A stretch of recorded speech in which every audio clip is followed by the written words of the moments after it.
What's up guys? Today I'm near the Mount Baker area again, and I'll be hiking the Chain Lakes Loop Trail.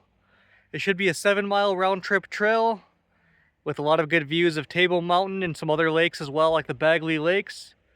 Might be a little tiring, but I got some new hiking boots, so I'm ready to go. This first part of the trail we did was called the Bagley Lakes Trail. This trail is only about 2.1 miles long and is only about 200 feet of elevation gain. It can be completed as part of the Chain Lakes Trail or just on its own. It's definitely an easy one to do if you don't want a longer hike.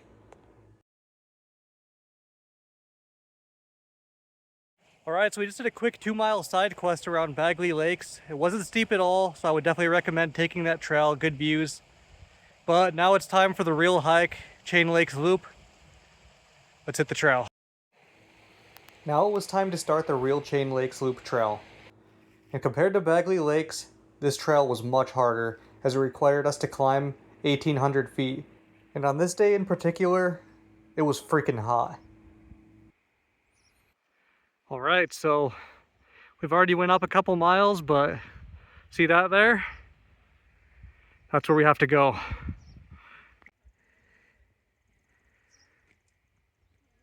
We kind of lost sight of the trail on the way up as it kind of blended in, so I guess we took a little detour climbing up here instead.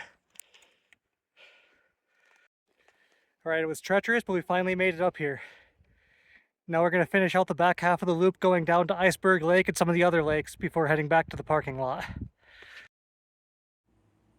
This section of the hike was by far my favorite, as we got excellent views of Mount Shuksan, Mount Baker, Hayes Lake, and Iceberg Lake.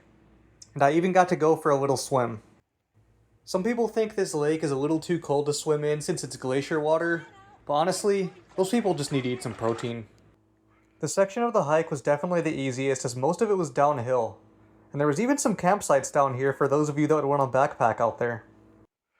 But once you see Mazama Lakes, this section of the hike is over, and that means it's time to start climbing up again. From here you'll climb up to Artist Point, and then eventually you'll be able to make your way down to the Heather Meadows parking lot if you start there like we did. Some people start at the Artist Point parking lot and go the other way instead, but we thought this would be easier. Although in hindsight, I don't think it really made a difference. Almost back to the parking lot. That was what we climbed up earlier, and that wasn't even half of the hike. Before we came out here, we saw in line this hike was moderate at best, but I have a very different definition of what moderate is, but nonetheless, we finished it and I feel accomplished. It's time to get back to the car and go back home. And we finally made it back to my car. I never thought I'd see the day. I love my Fusion. But, alright, we completed the hike. It's time to go home. Smash that subscribe button. Peace.